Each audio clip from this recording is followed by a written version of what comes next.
जय हिंद।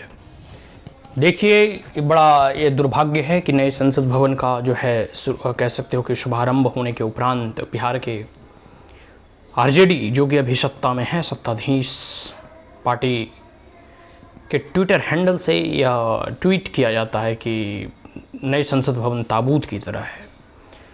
पता नहीं ऐसे व्यक्तियों के मन मस्तिष्क में ऐसी बातें कहाँ से आती है। इस सारी चीज़ों को सोचकर जो है अचंभित मन भी होता है और मन व्यथित भी होता है कि कहाँ से ऐसे लोग आ गए जो लोकतंत्र के इस मंदिर को ताबूत से तुलना कर रहे हैं। सबसे पहले हम आज जो है प्रमुख 4 बिंदुओं पर जो है आपका ध्यान आकृष्ट कराना चाहूँगा कि आखिर क्या कारण रहा था, क्या वजह ऐसी रही थी जिसके कारण से जो है संसद भवन का निर्माण करने का जो है ये फैसला लिया गया। आपको याद होगा कि जिस प्रकार से ये सेंट्रल विस्टा प्रोजेक्ट के नाम से ये पहले जाना जाता था और इस प्रोजेक्ट के शुभारंभ और शिलान्यास के बाद ही जो कह सकते हो कि बहुत इसका विरोध होने लगा कि संसद भवन की ज़रूरत क्या है, ये वो। कई बार कोर्ट में जो है केसेस भी किए गए, सुप्रीम कोर्ट और हाई कोर्ट में, लेकिन सारे केस जो है सुप्रीम कोर्ट और हाई कोर्ट खारिज करती है, ये कहते हुए कि यह बिल्डिंग एक नेशनल इंपॉर्टेंस की बिल्डिंग है। तो इतने विरोध के बावजूद भी जो है ये बिल्डिंग बनता है और मोदी जी की हमेशा से यह जो कल्पना रहती है कि जिस चीज़ का शिलान्यास हम करते हैं उद्घाटन हम ही करते हैं, मतलब काम जो है तीव्र गति से होता है और काम समय पर पूरा होता है। तो अभी जैसे कह सकते हो कि 2023 का जो लक्ष्य रखा गया था कि अब तक ये बनकर तैयार हो जाएगा, तो उसी समय काल में यह जो है तय होता है और फिर मोदी जी इसका उद्घाटन करते हैं। लेकिन आरजेडी जैसे कह सकते हो कि नेता या फिर कह सकते हो पार्टी जो है इसकी तुलना ताबूत से करती है। पता नहीं मतलब ये कैसे लोग हैं। लेकिन चलो, हम यहाँ मुख्यतः 4 ऐसे बिंदुओं पर और 4 कारणों पर आपको बताऊंगा कि आखिर क्यों इसको बनाना चाहिए था या फिर क्यों इसकी आवश्यकता आन पड़ी। देखो, एक समय था कि जैसे भारत की आबादी 40 करोड़ थी, आज़ादी के बाद जो है 40 करोड़ आबादी थी, अब बढ़कर जो है 140 करोड़ हो गई और आने वाले समय में आबादी बढ़ी गई। Now India is the most populest, कह सकते हो कि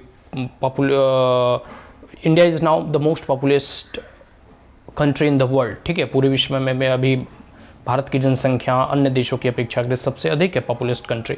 तो पूरे के पूरे जैसे कल तक जो है चाइना हमसे जनसंख्या में अधिक था, आज जो है हम विश्व के सबसे अधिक जनसंख्या वाले देश हैं। और इसको देखते हुए जैसे भी 543 संसद हैं लोकसभा में, ठीक है, मैं खास करके लोकसभा लोअर हाउस की बात कर रहा हूँ, अपर हाउस में तो कम संसद होते हैं। तो लोअर हाउस में 543 हैं और यह जो है इंदिरा गांधी के द्वारा जो है ऐसा फिक्स कर दिया गया था कि 2026 तक संसदों की संख्या बढ़ाई नहीं जाएगी। लेकिन 2026 के बाद क्या होगा? जैसे यह 2021 का सेंसस जो अभी नहीं आया आ जाएगा, उसके बाद स्वाभाविक सी बात है पॉपुलेशन की जनसंख्या बढ़ी है। अब पॉपुलेशन की जनसंख्या बढ़ी है तो संसद भी उस अनुसार से बढ़ेंगे, फिर से डिलिमिटेशन कमीशन बैठाया जाएगा। तो जब संसद की संख्या बढ़ेगी तो वो कहाँ बैठेंगे? जबकि जो पुराने संसद थे उसमें जो है पूरी की पूरी संख्या इतनी भर गई थी कि अब नए सदस्यों की जो है उसमें बैठने की व्यवस्था नहीं की जा सकती थी।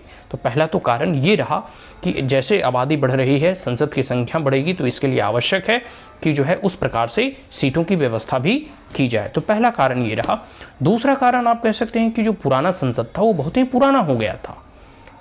एक समय था कि मुलायम सिंह यादव जो है कैंटीन वगैरह में कहा तो लंच कर रहे थे और संसद की एक बहुत बड़ी कह सकते हो शिला ऊपर से गिर जाती है। तो मतलब एक समय के बाद आप देखते हो ना कि वस्त्र पुराने हो जाते हैं तो उसे जो है लोग त्याग देते हैं और कह सकते हो ना कि नए वस्त्र खरीदते हैं। ठीक उसी प्रकार वो ऐसे भी अंग्रेजों के द्वारा बना गया था, अब तक जो है हमने उसका उपयोग किया। अब जो है समय आ गया था कि हम अपनी संसद जो है बनाएं और जो है समय और परिस्थिति को देखते हुए चीज़ें बदल जाया जो है करती हैं और चीज़ों को बदल देना भी चाहिए।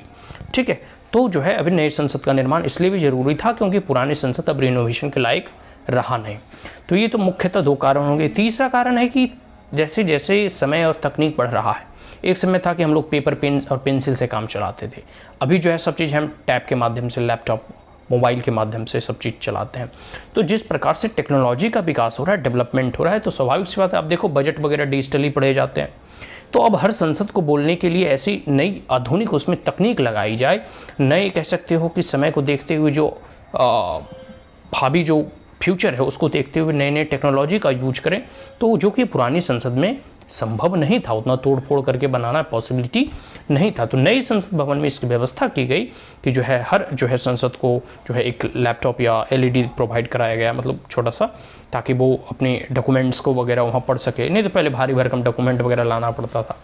फिर इससे जो है काम बड़ी मतलब ईजिली होंगे, इफ़िशियंसी आएगी, सुचारू रूप से काम होगा, तेज गति से काम होगा, ठीक है। पेपर वगैरह जो कह सकते हो कि छपने में इतना समय लगता था वो सब भी रिड्यूस होगा, लकड़ियाँ और जो पेड़ वगैरह काटे जाते थे ये सब भी रिड्यूस होगा। साथ साथ आप कह ही सकते हो कि जब नंबर ऑफ पार्लियामेंटेरियन अधिक होंगे, संसद अधिक होंगे, तो सबको जो है नई तकनीक से रूबरू कराना, किस प्रकार से टेक्नोलॉजी के माध्यम से हम डेमोक्रेसी को स्ट्रेंथन कर सकते हैं, ये इसका एक जीता जाता उदाहरण है। तो ये तीसरा कारण हो गया। चौथा कारण है, अगर आप देखोगे तो हमेशा रोजगार की बात करते हो ना, तो लगभग ऐसी इसमें एक डाटा निकल के आ रहा है कि 60,000 से भी अधिक लोगों को इस नए संसद भवन से काम मिला है, या और भी लोगों को इसमें काम जो है मिलेंगे। तो आप जो है इसका अंदाज़ा लगा सकते हो कि लोगों को रोजगार देने में भी एक सहायक ये एक कारण होता है। और एक बार आप देखोगे इतिहास में कई बार आपको ऐसा वर्णन मिलता है, ऐसा जिक्र मिलता है कि जब कभी अकाल पड़ जाता था, जब कभी सूखा पड़ जाता था, जब कभी जो है फसल वगैरह नष्ट हो जाते थे, तो राजा महाराजा जो है बड़ी बड़ी तालाबें खुदवाया करते थे, बड़े बड़े जो है महल बनवाया करते थे, ताकि जो है राजकोष से धन निकाल कर उस पर खर्च किया जाए इंफ्रास्ट्रक्चर बिल्डिंग में, जिससे लोगों को रोजगार मिले और उससे पैसा उनके हाथों में जाए ताकि उनका जीवन यापन चलता रहे। तो इस सेंट्रल विस्टा का प्रोजेक्ट उस समय में बना है जब कोविड-19 का प्रकोप जो है पूरे भारत में व्याप्त था। उस समय लोगों को अधिक रोजगार मिला, लोगों को अधिक पैसा मिला, ठीक है। तो एक प्रकार से कह सकते हो पूरी की पूरी जो है एक जो राजा का कर्तव्य होना चाहिए वही प्रधानमंत्री मोदी जो है कर रहे हैं, ताकि जो है लोगों को एम्प्लॉयमेंट वगैरह रोजी रोटी चल सके। और उस कोविड-19 में जब हर जगह लॉकडाउन वगैरह की स्थिति जो है पूरी बनी हुई थी। तो ये 3-4 प्रमुख कारण हैं। और सबसे प्रमुख कारण मैं मानता हूँ सांस्कृतिक विरासत को जो है महत्व देना। अब तक हम जो एक प्रकार से कह सकते हो कि हमने आज़ादी 1947 में पाली, लेकिन सांस्कृतिक तौर पे हम जो है अभी भी अंग्रेज़ों के बनाए गए संसद में हम रह रहे थे। लेकिन धीरे धीरे अब जो है भारत आज़ाद हो रहा है, चाहे सेंगूल की व्यवस्था संसद भवन में रख कर करनी हो।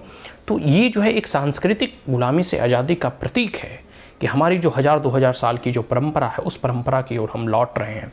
अपने परंपरा को मानने में जो है हम कह सकते हो कि गौरव की अनुभूति कर रहे हैं, मनाने में गौरव की अनुभूति कर रहे हैं। तो सांस्कृतिक तौर पे जो है भारत जो है स्वतंत्र हो रहा है और उपनिवेश से जो है मुक्त हो रहा है, गुलामी से मुक्त हो रहा है। तो ये जो है ना कि किस प्रकार से सेंगूल की व्यवस्था की गई, राजधर्म और कह सकते हो धर्मदंड की वहाँ जो है व्यवस्था की गई कि राजा या फिर संसद भी धर्म के अधीन है, कि मतलब ऐसा नहीं कि संसद जो है तानाशाही हो जाए, ऐसा नहीं कि संसद जो है इंदिरा गांधी की तरह इमरजेंसी लगा दे, नहीं। एक प्रकार से आप कह सकते हो कि संसद का यह कार्य है, या फिर जो भी संसद उसमें चुन कर जाते हैं उनका यह कार्य है कि वो जन कल्याण के लिए कार्य करे। और अगर वो अपने रास्ते से हटते हैं तो यह जो सेंगोल है, यह जो राजदंड है, यह आपको दंडित करेगा, मतलब धर्म आपको दंडित करेगा। तो ये एक प्रकार से पूरी के पूरी सांस्कृतिक जो है पुनरुत्थान की ओर भारत लौट रहा है। और यही संस्कृति जो है हमें अन्य देशों से अलग बनाती है। जब हम अपने होने पर गर्व की अनुभूति करते हैं तब हमें पता चलता है कि भारत कितना गौरवशाली था, गौरवमय था, ठीक है। तो हम लोगों ने जाना कि मूलतः ये बहुत सारे लोगों का जो है ऐसे प्रश्न थे कि आखिर नए संसद भवन बनवाने की ज़रूरत क्यों पड़ी। तो मेरे अनुसार से ये कुछ बहुमूल्य कारक और कारण थे जो हमें यह विवश करता है कि नई संसद भवन का निर्माण होना ही चाहिए। तो यह मोदी जी के कह सकते हो ना कि सपनों का उड़ान है, यह मोदी जी का भारत है, और यह एक नवीन भारत है, यह एक उभरता हुआ भारत है, और संसद उसी का प्रतीक भी है, एक नए भारत की पहचान के रूप में। तो vote for BJP and support for BJP. जय हिंद।